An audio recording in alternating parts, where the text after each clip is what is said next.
Hi, everyone. It's a busy day here, I would say. Okay.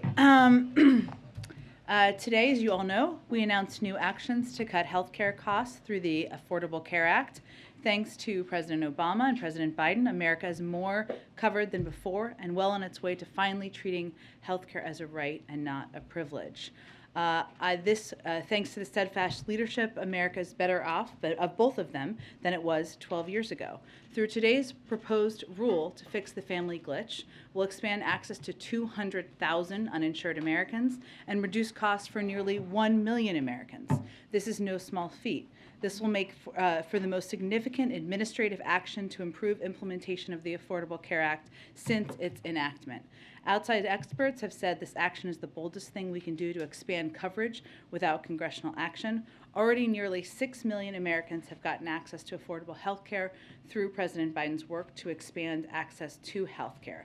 And with congressional action, we could build on the monumental progress we've made to date to expand coverage and cut costs for Americans by making the health care component in the American Rescue Plan permanent. And of course, the 12 states that have not expanded Medicaid could certainly choose to do that as well. With that, let me just note too, all of you know Angela. But for those of you who don't know Angela, she is one of our press assistants. She went to Georgetown. I did not get into Georgetown. So she's very smart, obviously. She's also the funniest person on the team. And she's amazing and incredible. And I just wanted to call her out today, too. You all know Vedant. I've already done this. I've done this around Vedant. Okay. So cheers for Angela for everything she does. Okay, Zeke, sorry to get you off track there. Go ahead. Jen, administration officials said that tomorrow the president's going to extend the student pause on student loan repayment for another 3 months through August. That would put it at least starting a couple months before the midterm elections. Is the president willing to sort of end that pause and have borrowers begin to make payments that close to a midterm election? Well, to not get too ahead to where you are at this point in time, it expires in May.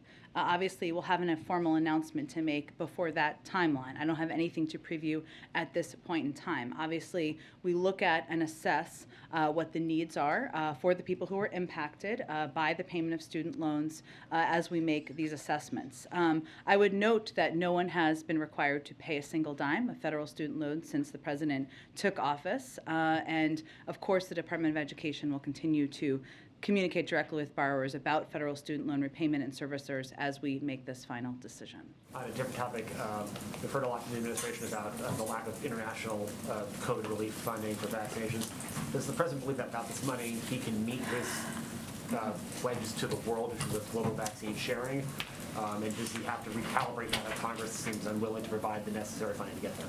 Well, no, we can't meet our commitments and cannot continue to be the arsenal of vaccines to the global community. Without global funding, USAID won't have resources to get more shots in arms. We'll be forced to scale back our work providing oxygen and antiviral pills, and we will lack the funding to provide rapid testing to countries in need. It's not just about vaccine doses, of course. I know that's kind of the question you asked. It's also about providing the know-how and the individuals and at times the training to be able to get shots in arms, and those are programs that we fund through our global efforts as well, and we need that funding in order to continue these programs. And just lastly, for me, General Milley had some pretty sobering testimony on the Hill today regarding the state of the world and sort of a grim outlook, saying that the potential for significant international conflict is increasing, not decreasing. Is that an assessment the president shares?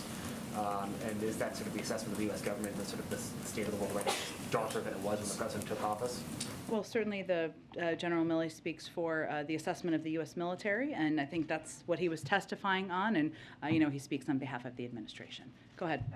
General Milley also said that he thinks the war in Ukraine will be measured in years, that this will be a long, protracted conflict. Can you clarify, do you mean that the ground war will be lasting years? And is the U.S. committed to aiding Ukraine for as long as this drags on? Well, we're certainly committed to continuing our historic support of Ukraine, whether that is military assistance, humanitarian assistance, economic assistance.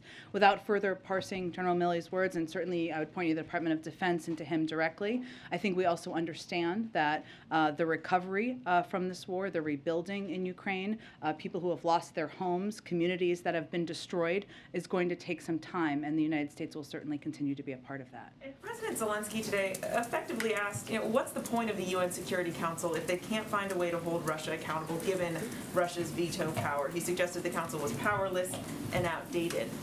Does he have a point? And does the White House think the Security Council needs to be reformed? And is that even possible? Well, I think he's certainly referring to, obviously he can speak for himself, but his frustration, which we share, that Russia is a permanent member of the UN Security Council.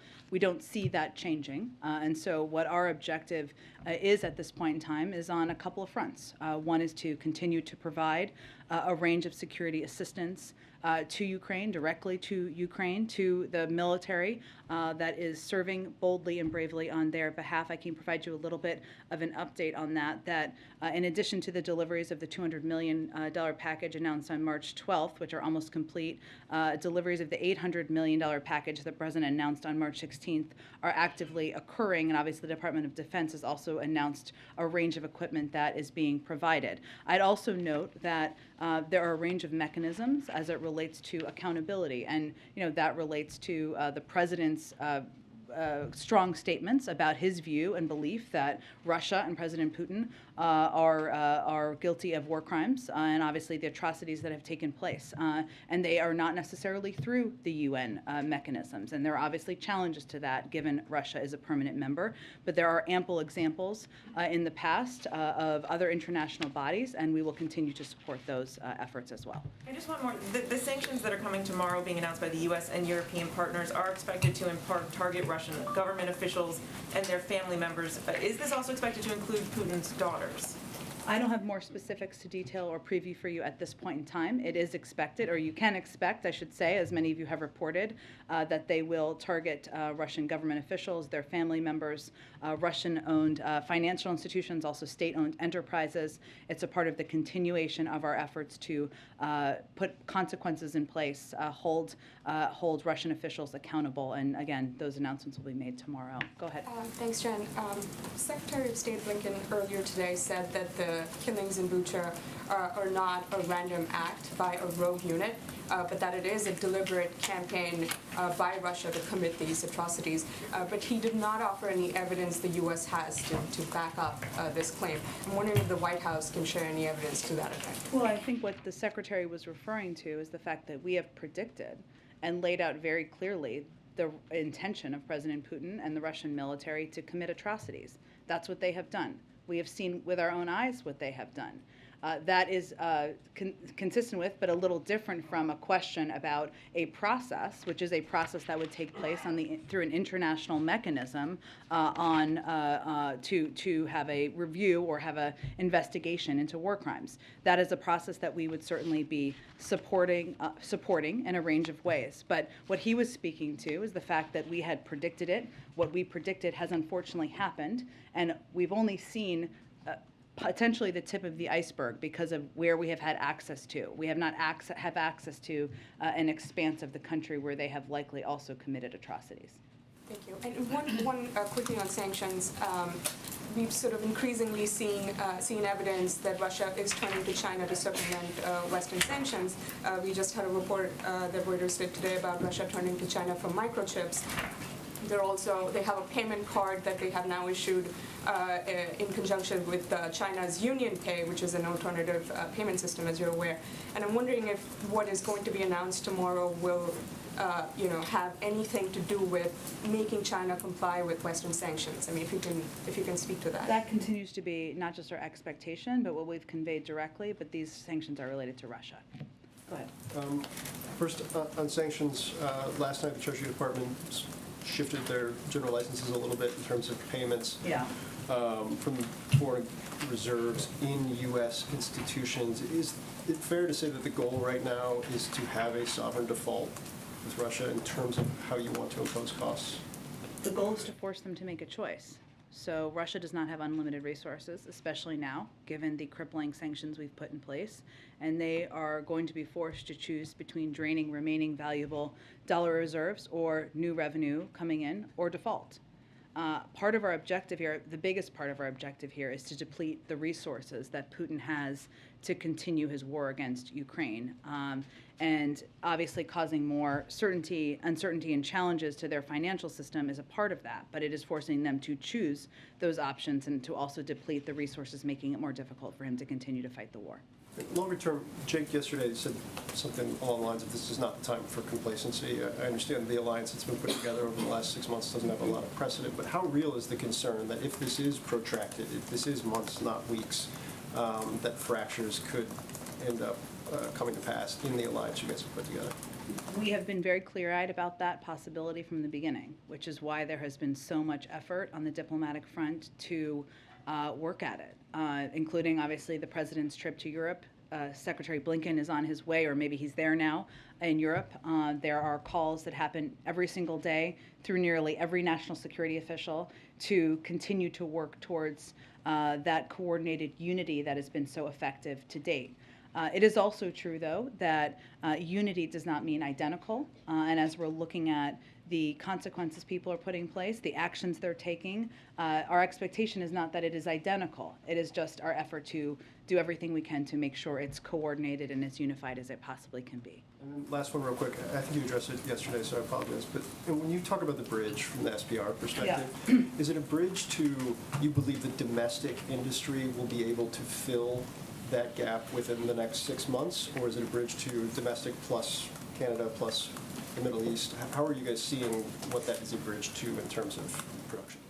A combination, I would say, Phil. As you know, the oil market is a global market, and we certainly understand and have seen that obviously the actions of President Putin has led to an increase in gas prices, not just here in the United States, but in other countries in the world. We also know that as other countries make decisions about energy sanctions, that could have an impact on the amount of supply in the marketplace. So we are taking steps that obviously a historic release from the Strategic Petroleum Reserve over the next 6 months to hopefully give a bridge to increased domestic production, to your point, which we know could take a little bit of time. But also during that time, we're also working with other countries around the world. You saw the announcement many of them made last week about their increased releases, but also to see what they can do to increase their supply into the marketplace as we're filling that gap. Go ahead, Weijia. Jen, today Secretary Blinken also said that the U.S. was continuing to gather evidence and will continue to support Ukraine, the UN Human Rights Council, as it relates to a possible war crime trial. I know yesterday Jake said the U.S. was looking at a variety of mechanisms, but since the U.S. is not party to the ICC, other than a supportive role, what can it do to facilitate a trial? Well, let me give you an update on where we are, and I would also let me first point to the fact that historically we have provided evidence to the ICC even though we are not a party member. So if you look back in 2004, the State Department collected evidence indicating that the Sudanese military and militias were committing specific acts of violence against members of non-Arab groups in Darfur, and the Secretary of State at the time, Colin Powell, determined that what was happening was a genocide, and we worked with the ICC and the UN Security Council to hold accountable. So I would just note there is historic reference. Now, also, as you're thinking about the timeline of this, the historic reference for that is also important because that was 2004, and it is just starting now. So it takes time. Now, it doesn't always take that amount of time, but just, as you're looking at the history here. But right now, there are a number of efforts already underway to hold any Russians accountable for atrocities and war crimes. Over the past few weeks, we established investigations through the UN Human Rights Council and the OSCE of possible violations by Russia. We're also supporting the work of the War Crimes Unit under the Office of the Ukrainian Prosecutor General and a team of international prosecutors who are working with them, and also supporting Ukraine's authorities and civil society organizations who are working on the ground to document atrocity crimes for prosecution prosecution. And we also welcome the investigation opened by the ICC prosecutor, in particular his focus on preserving evidence of possible atrocity crimes. And as you noted, Jake outlined the specific ways that we can help in those efforts, including through intelligence sources and gathering and sharing that with our partners, including helping Ukrainians and what they're doing on the ground to develop their case. Third is working through international organizations. And the fourth, as he noted yesterday, is all of you and the range of important reporting and sharing of images and information gathering that's happening out there. But those are the different options and different mechanisms we're working through now, but it has not yet been determined what the international mechanism is. And you mentioned that's going to take a lot of time. It seems that you've also indicated that every sanctions package is not meant to be an on and off switch to stop Putin, that will also take time. Is there anything that can be done to stop Putin now, in the immediate? I would say first on sanctions, we have a couple of objectives. One of them is to put consequences in place, put a marker down and make very clear it's absolutely unacceptable, horrific, and there should be consequences. The second is to make it more difficult to fund the ongoing war, and that is a very important component. And the question Phil asked earlier about the bond payments and the bond payment that is due is an example of that, and the mechanisms we have through our economic resources to do exactly that. And the third is to make clear and make it evident to President Putin and Russian leadership and the world that he is a pariah and now is and will be held accountable and treated in that way on the global stage. But what we feel is the most effective thing we can do now, in addition to that, is to continue to provide military assistance, security assistance, equipment on the ground. I would note again, the Department of Defense announced a series of additional military pieces of equipment that they had not previously delivered, that they were delivering to the ground. And we are focusing that effort on ensuring it is equipment that the Ukrainians are trained on and that they have already been using effectively in this war to fight the Russians. Go ahead. And just to follow up on Weij's question, you guys are adding more sanctions, saying that the sanctions are going to take time to have an impact. How much time do you guys think that these innocent Ukrainians have? Well, I think what's important to note here is sanctions are just one component of the tools that we have at our disposal. What we are doing, and we're already seeing effectively happen, is the financial system in Russia is near the brink of collapse. I mean, they're projecting 15% inflation, a contraction of 15% in their economy. Private sector businesses are pulling out of the country. It is more and more difficult for President Putin to fund this war every single day. That has an impact. But what we're also doing is providing a historic amount of military and security assistance, which is what they've been using effectively over the last few weeks to fight this war and push back the Russians. But do you guys assess that anything you've done so far has prevented a war crime from happening? Well, Peter, I would say that everything we're doing to date is to support the Ukrainians in this war and in this effort. And that is something the president's proud of, we are proud of, including rallying and leading the global community in standing up against Russia. Okay, on another topic, a lot of stories about Hunter Biden surfacing this week. So to ensure the independence of the investigation, would the president support the appointment of a special counsel? Well, first, the president has never had a conversation with the Department of Justice about any investigations into any member of his family. He said that during the campaign, and he will continue to abide by that. So I'd point you to the Department of Justice for any additional steps they would take. They would make those decisions independently. Is there any concern that they're not going to be necessarily seen as being able to make the decisions independently if the White House Chief of Staff is out saying that the president is confident his son did not break the law? Well, that's something the president has said, and certainly we would echo. But in the same answer to that question, Peter, during an interview this week on ABC, Ron Klain also said the Justice Department is independent and they will make their own decisions. And the president has said that he never spoke to his son about his overseas business dealings. Is that still the case? Yes. Go ahead. So tomorrow you're going to announce, the White House is going to announce new sanctions, the administration will do sanctions on Russia in some form. Should we view those sanctions as a response to Bucha, or how should we view those when they're announced? Well, unfortunately, the photos, the horrific photos we've seen from Bucha are not the first violation of war crimes or atrocities that we've seen take place on the ground. So in part, yes, but they have been in the works and part of our process of putting in place consequences. Which is to say there may be more, should we anticipate more in terms of reaction to Bucha? This wouldn't be it in isolation. Correct. We are continuing to assess and make decisions about additional consequences and steps we can put in place. So given these awful videos and pictures we're seeing of the atrocities that took place in Bucha right now, is the U.S. policy still one of no regime change in Russia? And if so, why should someone like Vladimir Putin be viewed by the U.S. as someone who should be allowed to stay in power? Well, I think our policy is no, we are not calling for regime change, and that has not been our policy and continues not to be our policy. But again, Peter, our view is that he is a war criminal, and he is somebody who should be looked at by the international system who evaluates war crimes. I guess the question people say, then why not? If he's a war criminal, why should he be allowed to stay in power? Well, our policy is not to call for regime change. We're not calling for regime change. But again, he is somebody who's committed atrocities against the people in his country. He's a pariah in the world, and every step we've taken has made that clear to the global community. Very quickly, can you pull back the curtain on what happened upstairs when we weren't watching between the former president and the current president over lunch? Did they talk about Putin, Ukraine? Did they do a tour of the residence? What can you tell us about their time together? You know, I haven't had a chance to download yet with the president. I did see former president briefly, but his schedule's a little lighter than the current president's these days. I do know that they had a great, expansive conversation. I haven't downloaded on the specifics of it yet. I'm not sure I'll be able to share those with all of you. They did go take a look at the Oval Office and take a walk around, and I know they enjoyed spending time together. Just to put a finer point on some of the questions you've so far been asked, why shouldn't the images of the atrocities from Bucha compel a worldwide, unified, coalition kinetic response? You mean a military war? Tell me more about what you mean. Sure, a military response led by the United States and the international partners. As in bringing military troops on the ground from the United States and NATO. Well, the president has described outrageous things. You've called them atrocities. You've said perhaps we should brace ourselves for worse. Why not? I think what the president's objective is and his responsibility is to make decisions that are in the interest of the United States and the national security of the United States and the American people.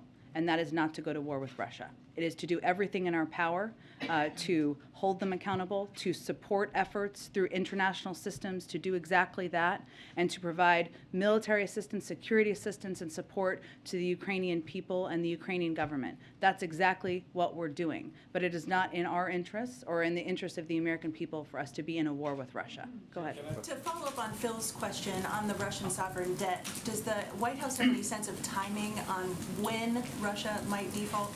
I don't have an assessment of that. I will be looking forward to reading Bloomberg's assessment of that, but I don't have an assessment of that from here. It depends in part on what decisions they make. On what decisions Russia make? Okay. And then on the Federal Reserve search, Yeah. is the White House still searching for a nominee to replace Sarah Bloom Raskin? And when are you expecting to make an announcement on that nomination? My understanding of the process is it's ongoing. I don't have an update on the timeline of when that would be concluded. Sure, go ahead. Question on sanctions, the Sure. new ones that you're going to announce Yeah. this week. Is there anything you can tell us about them? And just to follow up, if China and Brazil and India and the Middle East are not participating, how effective can they be? Well, tomorrow, what we're going to announce is what I can tell you, and it may not be fully satisfying, but let me do my best. In coordination with the G7 and the EU, an additional sweeping package of sanctions measures that will impose costs on Russia, send it further down the road of economic, financial, and technological isolation. This will include a ban on all new investment in Russia, and increased sanctions on financial institutions and state-owned enterprises in Russia, and sanctions on Russian government officials and their family members. These measures will degrade key instruments of Russian state power, impose acute and immediate economic harm on Russia, and hold accountable the Russian kleptocracy that funds and supports Putin's war. So this is going to be done in coordination with others, and the steps will be targeting, as I just noted, obviously family members, Russian government officials, and other state-owned enterprises and financial institutions. Some pretty big economies that are not participating. Again, I think what we're doing is we're working to rally the world and taking steps to hold Russia accountable. It does not mean they're identical. It doesn't mean they'll all happen on the exact same timeline, but that is what we're continuing to work to do from here. Asking about the countries that are absolutely not participating in sanctions like China and Brazil and India. I understand what you're asking. I understand what you're asking. What I'm conveying is that we are also coordinating with the G7 and the EU, which is about 50% of the global economy, which is still a significant unified entity in holding Russia accountable. And in our conversations, obviously, we had our Deputy National Security Advisor traveled to India recently to convey the implementation of our own sanctions, and our expectation is not only that other countries will abide by, but that they will also be a constructive part of holding Russia accountable. Go ahead. Thank you so much. Just a question to see if you have any reaction to Viktor Orban's victory and what kind of message that may send to allies in Europe. Let me check with our national security team. I'm sure we can get you a direct reaction to it. And then I just wanted to ask on COVID, if the president is seeing any sort of having any new restrictions, or if there are any new procedures that are in place, just given there have been a number of staff at the White House who have COVID, there have been a number of reporters who have COVID, many of them were mixing this weekend at a dinner. Which she did not attend, but. She did not attend. But is there any sort of additional heightened concern just given this moment and the fact that a lot of people in this town seem to be getting it? Well, we know that BA2, which is the dominant variant, is a very transmissible variant, and so we've obviously been watching that closely. And certainly we knew that, as it has been the case in the broader population, including among the media, but also among staff, that means that there will be people who get COVID, who are fully vaccinated and have been boosted, especially in the White House, and I think with most members of the media as well. So fortunately, what we're seeing is largely mild symptoms. But what we do, the policies we do here, which we have not changed, but they are more stringent than the CDC. So just to reiterate for all of you, our policy is that all Executive Office of the President employees surrounding the President are on a regular testing schedule to screen for COVID on campus. That is a step beyond CDC guidance. If you're going to see the President, you will be tested that day, even if you're not traveling with him, just if you're going to see him for a meeting. The President's doctor will continue to determine if additional testing is needed on any given week in light of various considerations. For example, because of the travel from a couple of weeks ago, he was tested in addition to his regular cadence after he came back. And importantly, as I noted, everyone going to a meeting with one of any of the 4 principals is obviously tested.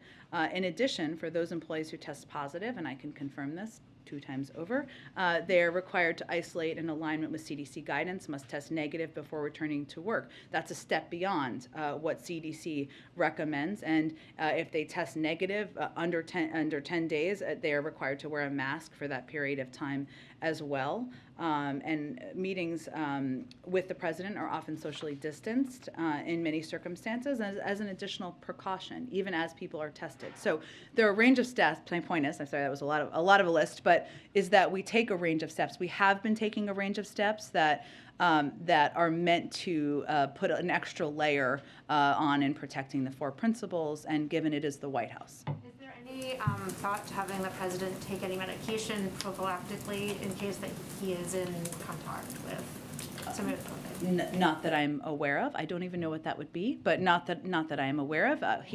There are medications. He obviously he relies on the advice of his doctor, but not that I'm aware of. Go ahead. Yeah, thanks, Jen. Senators Romney and Murkowski yesterday announced their support or plans to vote to confirm Judge Jackson later this week or perhaps next week. Hopefully this week, because they're this going week. on recess. Yeah. Good point. Or don't tell senators you said that. That was a mix-up right there. But what is your reaction to what you heard from Senators Romney and Murkowski there? And it looks likely that she will get 3 Republican votes in support. Is the White House believe that that's a strong showing of bipartisan support for her? Or, the fact that 47 Republicans appear likely to vote against her, are you displeased with the lack of support of Republicans? Well, I would note first that even for a number of senators who decided not to support her, and there's quite a good little video the Daily Show may or may not have done on this, all of them talked about her impeccable credentials, her qualifications, what an incredibly inspiring story she has, and how qualified she is for the job. I would say we've believed from the beginning that her record, her impeccable credentials warranted bipartisan support. And that is exactly what she is going to get in her confirmation, thanks to those individuals and one more that had previously announced their support. So we're certainly encouraged by that. We're looking forward to seeing her confirmed and, of course, celebrating her confirmation to the Supreme Court. Go ahead. Thanks, Jen. The CDC director announced that she's going to be doing a review of the Yeah. agency and a revamp after they see what has worked and what hasn't worked.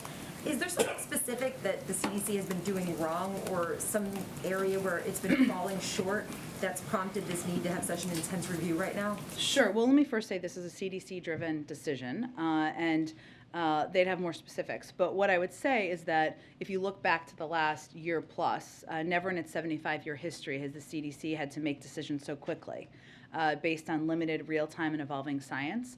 And yesterday what the CDC director did is rightfully announced plans to initiate a review of the agency with the objective of strengthening, transforming, and modernizing CDC systems and processes around developing and deploying its science. I mean, look at what they've done over the last year. Does it mean everything has been perfect? They would say no. You have to look at how it's done, assess that, and take a look at how you're going to improve things, anything you need to moving forward. It's not uncommon for a CDC director to take a careful look at the agency and assess if it's positioned to meet current public health needs and recommend improvements to systems, processes, and structures. And while this is something that is being done independent of the White House, we certainly support all government working to improve systems and make things better. Independent, and you said it was a CDC-driven Yeah. decision, so this call for the review did not come from the White House? No, it was CDC-driven and one, and certainly one we support, but the process will be led by the CDC. Go ahead. Jen, Senate Republicans are calling for an amendment on Title 42 to be attached to the COVID relief funding bill. I just wanted to get the White House reaction to that, but then also what kind of effects are you guys worried about if this funding measure gets delayed or doesn't pass? Well, I think my colleague, I don't know, he seems senior to me, Jeff Zients said this. What he said in response to this question is that decisions on Title 42 should remain independent of the urgently needed funding for COVID aid. I mean, this is a decision made by the CDC. It's a public health decision. It's not one that should be wrapped up, of course, in politics. And the decisions made by the CDC is where it should belong as it relates to Title 42. I would note on your earlier question, the impact of not getting this aid would be significant. Right now, these additional resources are urgently needed for our domestic response, including, just to give you a sense of some examples of how it would be used, booster shots for the general population, monoclonal antibodies and Evusheld for the immunocompromised, maintaining our testing capacity. These are all components that are vital to our continued fight against the pandemic. And these are efforts that shouldn't be political. They shouldn't be controversial. We're all, certainly COVID-19 doesn't look at your party affiliation before it decides to inflict you with the virus. And so they're vital. We need this funding, and we'll have to stop, as I've noted in here before, a number of these important programs if we don't get the funding. Go ahead. Thank you, Jim. I'm trying to understand how you see this horrible news coming out of Ukraine with these massacres. I'd like to understand, do you see it as something fundamentally, like a game changer, or is it just another incremental, awfulness in a thing that's been going on for, well over a month? And if it is something fundamentally different, these people with their hands tied and thrown into pits and cellars and whatever, does that mean that we can expect to be hearing a fundamentally different response? Because that's also been incremental. Well, I would say first that there's nothing normal, there's nothing acceptable, there's nothing that shouldn't shake people to their core about the photos they're seeing of what is happening on the ground, or what has happened, I should say, on the ground. And what the president has said and been unquestionable about is that these are war crimes, a violation of the law of war. And his view, and I talked to him about this as recently as this morning, is that we need to put down a marker for history. That's why he has been so outspoken about this and made clear that accountability is critically important when you see the horror that we're seeing on the ground, the targeting of hospitals, of civilians, of, as you noted, the binding and killing of innocent people in Bucha, where we're seeing the photos. We have also already seen evidence of war crimes before these photos, and a lot of the measures that we're putting in place, whether it is supporting international efforts to work towards gathering data and information through a range of mechanisms, or it is continuing to provide additional security assistance or humanitarian assistance, are in response to the atrocities and the horrors we're seeing on the ground. Go ahead. Yeah, I wanted to ask you about El Salvador, about the state of exception that has been imposed in El Salvador. This state suspends constitutional guarantees such as the right to assemble and also basic procedural rights for the Salvadoran people. Is the U.S. concerned about the impact of this measure? So I would say, can you ask your question one more time? I wanted to make sure I had the right information. Of course. Yeah, yes, go ahead. Yeah, it's about the state of exception that was imposed in El Salvador, which suspends constitutional guarantees such as the right to assemble and also basic procedural rights for the Salvadoran people. Wanted to see if the U.S. is concerned about this. Let me check with our national security team and get more details for you, and we will get you a more comprehensive comment after the briefing. Go ahead. Thanks, Jen. I have a few for you. Start with the Supreme Court vote that took place yesterday. Is the president disappointed in particular that Senator Lindsey Graham, who had voted for Judge Jackson before, opted to vote against her yesterday? The president is looking forward to Judge Jackson getting confirmed, and I would say, as I said, echo what I said yesterday, which is this is a question best posed to Senator Lindsey Graham. What exactly has changed since he voted to support her just recently, relatively recently? She has the exact same credentials, exact same qualifications. So no, I wouldn't say the president's spending a lot of time thinking about it, but I would say it's a good question to pose to Senator Graham. Topic. I won't get into all of the president's polling, but I did want to ask you if you see the expected confirmation of Judge Jackson as a turning point in his presidency. I would say, without getting into the politics of it, the president committed to nominate a African-American woman to serve on the Supreme Court if there was an opening. We are on the verge of that woman getting confirmed to the Supreme Court. This is a moment, even with everything going on in the world, to celebrate history, to celebrate this incredible woman who has impeccable credentials, who is about to serve on the Supreme Court. And so certainly we're going to take a moment to appreciate that and value that. And I think a lot of people in this country will too. I can't make a prediction on what that will mean for polls, and it's really not about that for us. Jen, President Obama, former President Obama, did seem to get into the politics of it today when he was talking about his own re-election battle and seemed to be delivering somewhat of a pep talk for Democrats facing potentially tough re-election battles in the midterms this year. Is that a message that the White House wanted him to come here and deliver today? Well, having worked for the former president for some time and the newer president for some time as well, here's what I heard him talking about. The fact that in Washington, when you're pushing for getting the right thing done, and he was talking about the Affordable Care Act, it means sometimes overcoming skepticism, Republican obstruction, even division within your own party, political challenges, countless headlines saying your agenda is dead, and still fighting to get it done. Sounds pretty similar to what we're working on today. That's not about the midterms. That's about why you're in government and making government work for people, and why it's important to continue to do, even when everybody says it's not possible. And that was the message I think he was delivering today. Go ahead. Thank you, Jen. I have two questions on Ukraine. Prime Minister Justin Trudeau said last week that he does not want President Putin to attend the G20 meetings, and he has reached out to Indonesian President Joko Widodo, who is the host of this year's meetings. So does President Biden have plans to also do the same, to reach out personally to the Indonesian president? And can you just share anything on the diplomatic front in terms of trying to get Russia out of the G20 meetings or get Ukraine in as an observer? Sure. I don't have any update on that. I'm happy to see if we have any update from our front. And then just a follow-up on a different note on Ukraine. China today urged the UN Security Council to verify and not to resort to unfounded conclusions on Bucha. And meanwhile, Chinese media is also repeating Russia's narrative that what's happened in Bucha is fake news. Can we get a White House reaction on that? I would just say if you're repeating the propaganda of the Russian government and President Putin, you're on the wrong side of history. Thank you, Jen. Last week, a senior Treasury official briefed that the sanctions on Russia were originally intended to deter, but now the point of the sanctions is intended to debilitate and impair the war effort. Can you elaborate any change in messaging around the sanctions and their intended purpose and how that's changed? Sure. Well, look, I think the way we always saw it from the beginning is that the threat of sanctions, your hope is that there is a deterrence effect. That has been played out in history, that there has been a deterrence effect at times.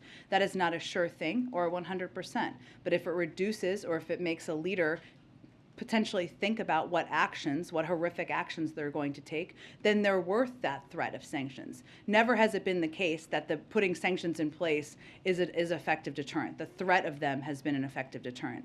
Obviously, the war has commenced, right? And sanctions have always had the purpose of putting in place consequences. So right now, those consequences also include making it very difficult for President Putin to fund the war, which, as you know, includes steps like the step taken by the Department of Treasury yesterday, where they're going to be forced, because they don't have unlimited resources, to make choices about how they're going to spend the resources they have. How would you describe these latest rounds of sanctions? Because the administration was very clear in the beginning that if the invasion happened, that it would bring forth everything but the kitchen sink.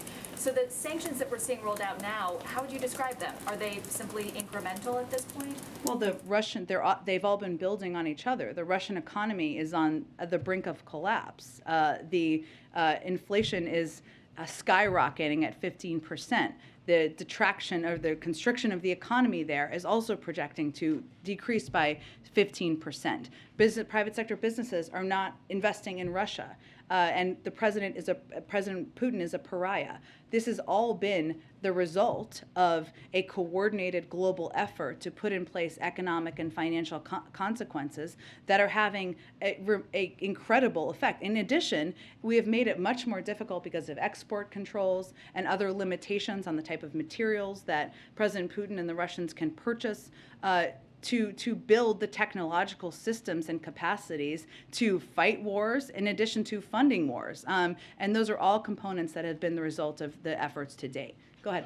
And I wanted to ask about your long COVID announcement earlier today. The criticism that's come from lawmakers has been that it's going to take a long time to collect data and studies on long COVID. Can you talk about how this memo helps people that are living with that now? I think this is an effort to acknowledge that this is something that many people in this country are suffering from and dealing with. And unfortunately, science moves at the pace of science. And it is acknowledgement of that and a commitment by the U.S. government to take steps to look at it more closely and see what more we can do to help address it and help people who have been suffering. Go ahead. I also wanted to ask about refugees. I had asked yesterday about the 100,000 number. You were talking about how the administration's response has been geared toward refugees staying in nearby countries. Can you talk about, though, how you got to that 100,000 number? Does that have anything to do with the capacity of the U.S. government to take in people that are... It's not exactly what I said yesterday, but what I said was there is an ongoing policy process that hopefully will be concluded soon, and we'll have more to share with all of you soon about the prioritization and how the process will work for these Ukrainian refugees who will be eligible. In terms of the number, this is an effort by the President and the United States to welcome through an expedited process and a different process that we'll have more details on soon, Ukrainian refugees into the United States, even as we know factually that the vast majority of them will want to and have expressed an interest in staying in countries nearby. So it is just an effort to make clear our willingness and openness to doing that. Go ahead. Thanks, Jen. Can you guys give us a sense of how President Biden will mark Judge Jackson's confirmation later this week? I expect we'll have more details in the coming 24 to 48 hours on that, but I don't have anything to preview at this point in time. There's momentum in the European Union to ban all natural gas coming from Europe. They're not taking that step, but there's momentum. The European Commission is changing regulations to accelerate approvals for their natural gas infrastructure. In the announcement in Brussels, the U.S. said they're going to keep the regulatory framework. So how is the U.S. going to continually support enough natural gas should Europe cut off the Russian flow in order to long-term handle to help our European neighbors? Well, there are steps we've already taken in preparation that we will build on, and we will continue to explore ways to ensure that European countries are not as reliant as they have been on Russia for natural gas and for a range of energy resources. One of the steps we've taken successfully, which we will continue to build on, is to tap into countries in Asia who have excess LNG capacity to provide that to Europe. That is something we've already done to date, and we will continue to explore. We've been working on this for months in anticipation of a potential shortage or potential needs in Europe. How about infrastructure projects in the U.S., though, to help expand them, facilitate them, go forward? Tell me more about what you mean exactly. Well, I mean, Senator Capito. To increase capacity, LNG capacity? Yes. I can check with our team and see if there's anything to preview on that anymore. Go ahead, George. Yeah, there was a recent poll that showed more people think jobs were lost in the last year than think jobs were gained. Why is that, and is there anything that you can do to change that perception? Well, I saw that poll, or saw that data. What I can tell you, what we can do from here is share the facts. And I know all of you are working to share facts as well, even as you ask us tough questions and hold us accountable and to account as well. We know the fact is that the president created more jobs last year than any year in American history. That is a very simple fact that I probably cannot say enough from here, and our allies and partners cannot say enough out there in the country, and we will just have to continue to work at it. Why is the belief out there, though? I can't make a clear assessment of that, George. You know, I know that obviously people across the country, we know, and we see this in data and polling, are still feeling the impact of COVID. Their lives are not entirely back to normal. They're seeing some restrictions to their daily living, which is frustrating. Obviously, the impact of the cost of items, whether it's the price of gas, that has a range of factors that have led to it, specifically the invasion of Ukraine most recently. Those impact how people feel. We see that in consumer confidence. So I can't assess what is in the brain of every American, but I can tell you what the facts are and tell you that we also recognize that there are areas, including bringing down costs, we'll continue to work at it. Ebony, go ahead. Thank you. Two quick questions. One, the president's talking about Congress passing more money for COVID relief, but what's the president's reaction to more cities taking COVID relief money and putting it towards policing in excessive amounts, specifically even like in DeKalb County where $500,000 was spent on aerial drones? I mean, is the president thinking that's a bit of an abuse of funds? Is he okay with that kind of spending? I haven't seen that report. I'd have to look into that specifically more. I mean, there's state and local funding that has gone out through the American Rescue Plan where there is flexibility in there, including to support state and local governments. I don't know if that is what it is being used for, but I'm happy to check into the more specific reports. Yep. My last question. I wanted to ask this a couple of weeks ago, but I wanted to go back to Haiti very quickly to get the president's response. Patrol agents that were seeing whipping Haitian migrants were not charged and held accountable for actions. Even the president early on talked about how it was outrageous. What's his reaction to that response and to those who saw this horrific video go viral and then at the end of the day, nothing happens, there's no accountability? Well, there was an investigation by the Department of Homeland Security, so I'd have you point you to them for any further comment on it. Go ahead. Thank you. 2 weeks ago, the president warned the American people and owners and operators of critical infrastructure that Russian cyber attacks were, quote, coming. And he urged those owners and operators to harden their cyber defenses. Is there any update, or intelligence update that you can give to the American people and critical infrastructure operators about this pretty urgent warning that came recently? Well, I don't have any additional intelligence to update you on from here, but the reason we did that at the time is because there are steps we can take from the federal government, but there is also steps that private sector companies can and need to take in order to protect themselves. Those don't typically happen overnight, so we wanted to ensure they understood that these threats are real, that it was urgent that they take these steps, but I don't have anything in addition to predict about next steps or intelligence. Any work that the officials have done with these owners and operators that you can talk about? There is ongoing work that our cyber team has been doing from the beginning of the administration, working closely with the private sector. That's been a huge priority for the president, the recognition that it needs to be a partnership. And one of the reasons we go out publicly as we do is because even as and that was actually on the heels of when Ann Neuberger came here, it was on the heels of a briefing she had done with larger institutions to talk about this. We also recognize, though, that cyber attacks can impact smaller institutions, medium-sized institutions, and institutions that need to know that there are easy steps they can take to two-factor authentication, passwords, not clicking on mysterious links that can also help protect themselves. So that's why we went out publicly to spread the message broadly. Thank you so much, everyone.